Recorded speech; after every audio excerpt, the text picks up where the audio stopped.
All right. Are we live? I think we're live. There we go. Hey, everybody. Hello, hello, ladies and gentlemen, boys and girls. Sorry, had a little internet hiccup there, starting a couple minutes late. It is Brian Humphrey. Today's Thursday. We're doing bookkeeping with Brian. Glad everybody's here. So I'm Brian Humphrey, partner at Humphrey Bookkeeping LLC, along with our fearless leader, our enrolled agent, my mother, Jackie Humphrey. We are a family-owned bookkeeping, fractional CFO advisory, and full-service tax firm.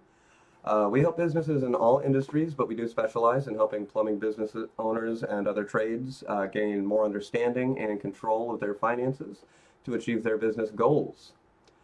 In the interest of time here, I've got a nice quick video for you guys today. I'm not going to read the disclaimer here, but yeah, make sure you consult with a qualified professional. That's me. I'm your qualified professional before you make any changes based on the information in this video. So before you start moving pieces around, make sure you give me a call, okay, so I can help you out. So like I said, pretty quick video today. We're going to take another look at our case study for Bob's Plumbing. One final look here. So if you recall from last week, we helped Bob identify some labor allocation issues, particularly in his commercial service revenue stream, okay? So that replay is available if you missed it on Facebook. It's on Facebook and on YouTube. But we found some problems as far as which plumbers he was sending on which jobs, and offered some possible solutions for him to be able to keep more of his profit in the bank without having to change really too much in his business, okay? So as we were looking at that, that was one issue that he had in his commercial revenue stream, but it does look like we might have some pricing issues as well. So that's what we're going to be talking about today, okay?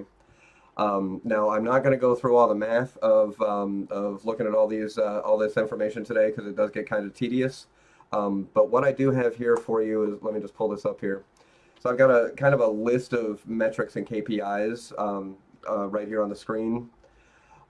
So these are some things that I might be using if Bob came to me and said, hey, I think I need to change my pricing in my commercial service line. The profit's in the toilet, So before you look at a low gross profit margin, and I think his was, actually, let me look at that. His was, I think, somewhere around 33%. Okay, 31.2% is what he was at. Industry standard is closer to around 50%. I think 50 to 52% is the industry standard. So before you just see a low number and start jumping in and just jacking up prices, it is important to know where your pricing issues are coming from, okay?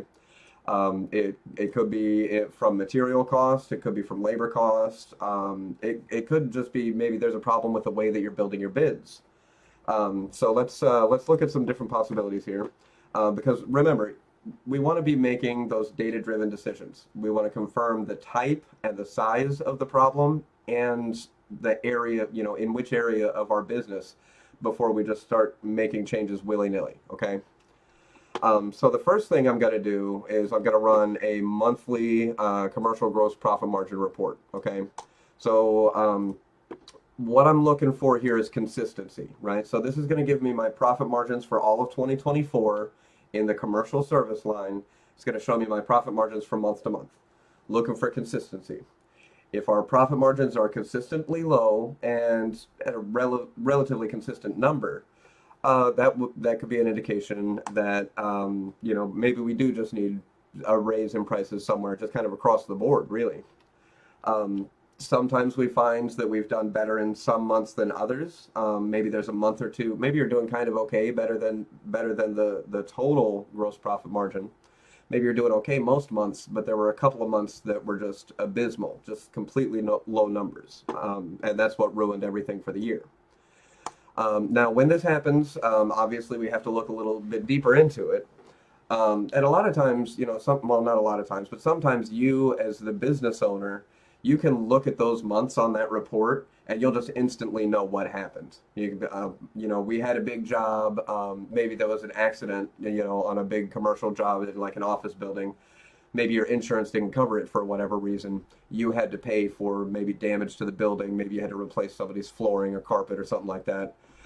So you might know that, okay, I know what happened on those jobs. And so it's not a pricing issue. That would mess up your numbers for sure. Or maybe, sometimes maybe there were a few bids in the months that are underperforming that were just way too low. Maybe you already knew about those, maybe you already saw them, you checked the bids, you checked with the person who did the bids, you've already addressed that situation, so you're aware of what happened there. Or maybe you didn't realize that there were a few months that the bids were too low, and now we need to go and pull up those individual bids and see, who was making these bids, where the issues in the bids were, and we can move forward from there. That's another possible explanation for variance in that monthly gross profit margin report, okay? Now, after figuring in those types of incidentals that we already know about, if we find that our averages are still lower than our target profit margins, then we're gonna move on to some more complicated steps here. Okay. Now, like I said, I'm not going to cover all of these today in detail. I'm not going to break out the calculator and do the math on them, but here they are. So, commercial job completion timing impact. Your job completion timing impact. What that's going to do is it's going to look at the jobs that the long jobs, the ones that maybe started one month and end in a different month. So it basically, if you take on a big job that's going to span over the course of 2 or more months, sometimes the bulk of the expense falls in one month, and then the bulk of the revenue at least, doesn't come in until a different month. So that can really throw your numbers off. So the first thing I'm going to do is I'm going to check on those jobs to see if that's kind of throwing off our monthly numbers, because sometimes it makes it look worse than it actually is. Now, one thing that you can do to kind of help mitigate that variance is maybe if you're getting a bigger job, the bigger the jobs get, you start charging more of a deposit before you start those jobs. So that way the revenue and the bulk of the expenses tend to match up a little bit better, so it doesn't skew your monthly or your yearly numbers quite as much. That will also help your cash flow, so you don't have to worry about, the bank account for payroll getting low or whatever while you're completing this massive job. Next, we're going to look at average job size by month. So, basically just total revenue divided by number of jobs. So that's going to help you check and see if indeed the larger a job gets, the less money you make on it. I know a lot of business owners that, when there's a big job available, they just want to win the bid so bad, they start kind of undercutting themselves. And so the higher the dollar amount gets, the less profit you make. So that's a way that you can track that and see if maybe you're costing yourself money when you really don't need to. Labor to revenue ratio by month. So total labor cost divided by total revenue. So this should be, like it says, relatively consistent. Any spikes, any variance there, it's going to indicate usually problems with labor or underbidding. The labor inefficiency, that's what we went over in last week's video. So we can look at that, make sure we're sending the right guys on the right jobs. Material to revenue ratio. By month. So this is an indicator of bidding problems or material price increases.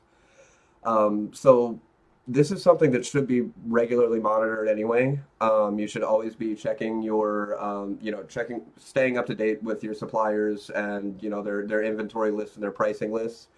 You see it all the time that if you're not keeping up on things like that, you can go 6 months or really even longer, but it's easy to go 6 months and you're just kind of looking at your reports like, hey, where'd all my money go? If you're not keeping up on the pricing, especially of the supplies and materials that you use all the time, if one of your suppliers jacks up the prices and you don't notice it for a few months, your money is just going to be missing and there's nothing you can do about it. Next, we have estimate to actual variance by month. Okay. This one I do want to touch on briefly here, estimate to actual variance by month. This is another one that you should absolutely be tracking your estimates versus your actual cost on every job anyway. But if you use this equation here, you take your actual job cost minus estimated job cost, right? And then you take the difference and you divide that by the estimated job cost, okay? So what this equation gives you is what's called the percentage variance, right? So what that means is it shows you exactly how accurate your estimates have been for an entire month. All right. Now, if you run this calculation and you end up with a positive percentage, that's called an overrun, meaning the job cost more than expected. If it's a negative percentage, then it's called an underrun, which of course means the job costs less than expected. And technically, if it's zero, it means your jobs were estimated perfectly, but don't hold your breath for that one. That's a unicorn. Maybe a job here and there will be bid perfectly. But as far as every job for a whole month, I've never seen that happen. So don't really expect that on a monthly report. So this one here, when you track this estimate to actual variance by month, it can actually tell you a lot of different things. So mainly, it's going to tell you if your estimates are consistently accurate, and if they're not, which direction they're off. But it can also tell you if certain job types have variance more often, right? Like maybe commercial repair jobs are accurate for the most part. You know, you got pretty consistent numbers there. But maybe commercial new installs are kind of all over the place, and your numbers are just everywhere on the variance. So if that's the case, one thing you could look at doing is maybe being a little bit more aggressive with your markups on the installs, so that way you can kind of cover yourself for that potential for the overrun, because we know that it swings so much. We're just going to add more to the markup just in case, just to make sure that we're on the right side of this variance here. Okay. So after that, we've got job type profitability by month. That kind of goes along with that. It can tell you if your repairs are consistent, if your installs are all over the place, your maintenance. If you see that one job type is consistently underperforming, or if it's concentrated into specific months. Sometimes profitability changes seasonally, especially depending on where you live. Maybe winter has more profit because people's pipes are bursting. And maybe summer has a little bit less because, all people did really is, fill up their pool. So what you can do with that is if all of these service lines, repairs, installs, and maintenance, are lower in certain months, then maybe it's just a seasonal issue and not actually a pricing issue. Okay, so that'll help you determine that. Technician-specific job margins. This one is always a difficult conversation. Okay. So you're gonna basically you're checking the margins by lead technician. Okay. It's gonna show you if certain team members consistently have lower margins on commercial work. Now there are a number of reasons for this. Nobody ever likes to be told about this. It doesn't necessarily mean that you have lazy plumbers working for you. Okay. Let's say you have the exact same job 2 times. You've got one lead named, I don't know, John, and one lead named Jim. All right. So John and Jim are the lead plumbers on the exact same job. John consistently makes more profit than Jim on these jobs, right? That doesn't mean that Jim is a lazy plumber. Okay. Maybe the team that goes with Jim on the jobs, maybe they have less experience. They need a little more guidance. They're a little bit slower, so the labor cost goes up. That's completely reasonable. But sometimes it means people are taking longer breaks than they should. Maybe they're not going straight to the job site. So it's always a tricky one to talk about because it can indicate issues with your staff, but it doesn't definitely indicate issues with your staff. But it can kind of point you in the right direction to see if maybe there's some conversations that need to be had with your team members. Client concentration impact. So this one, you're going to check to see months with high concentration of certain commercial clients had lower margins. So what I mean by that is, so what you're looking for is possible problematic clients, right? We all know who they are. You're probably thinking of 1 or 2 right now. You've got a big commercial client, you've got regular work with them, maintenance work, or whatever it is. But every time you send a couple of guys out there for whatever they called for, it's all of a sudden they need 6 other things besides that they didn't tell you about. Be like, oh, while you're here, I need you to do this or that or the other thing. This also can kind of show you maybe if you have a long time client that's a larger commercial client and you haven't raised the prices on them in a long time. So maybe your fuel bills are going up, maybe your rent on your office space has gone up, and labor cost has gone up, material cost has gone up, but you're still charging these people that you've been working with for 6 years the same price you were charging them 6 years ago.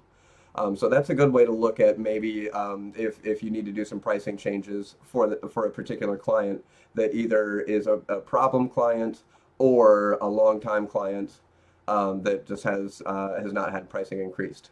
Or if somebody if you gave somebody like friends and family pricing and you're like, okay, materials cost too much now, I can't do this for you anymore.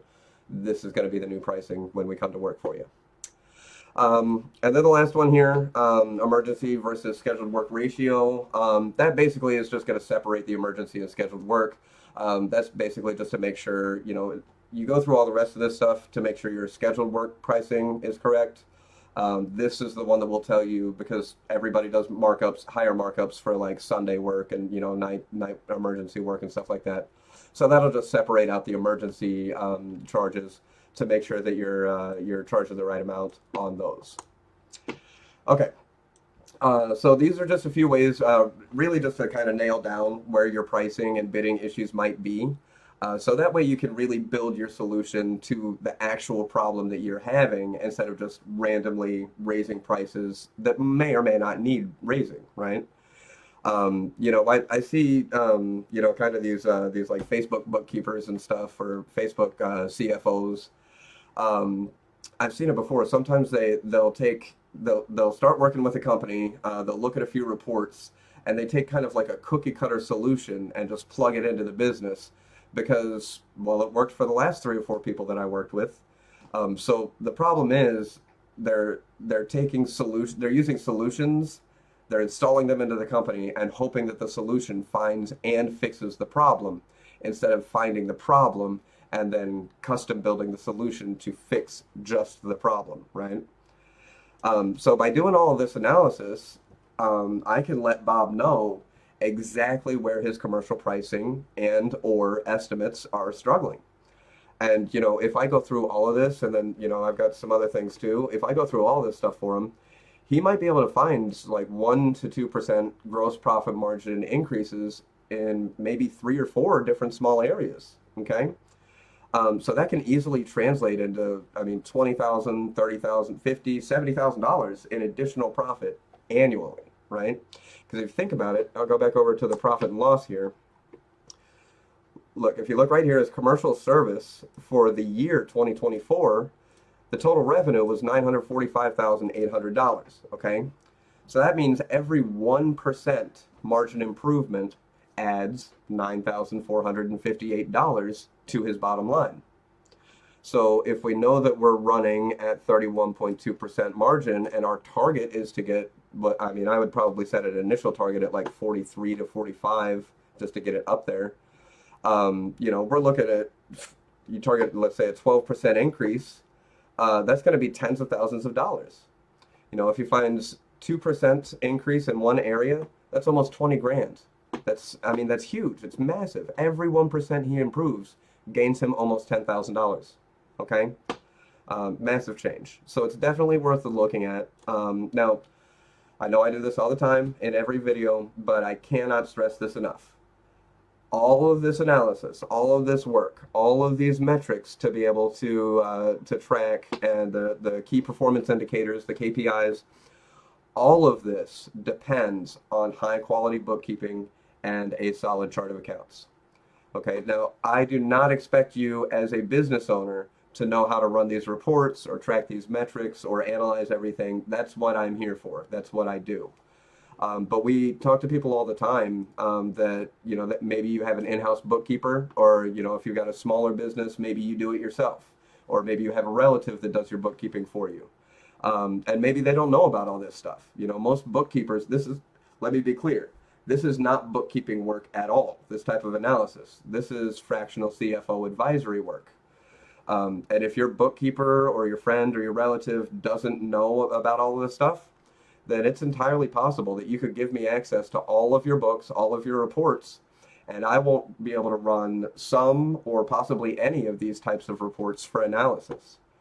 I have had it happen before where someone's come to us and had a pretty good idea of where his problems were, and he wanted me to confirm it, offer some solutions, and see what we can do to fix it.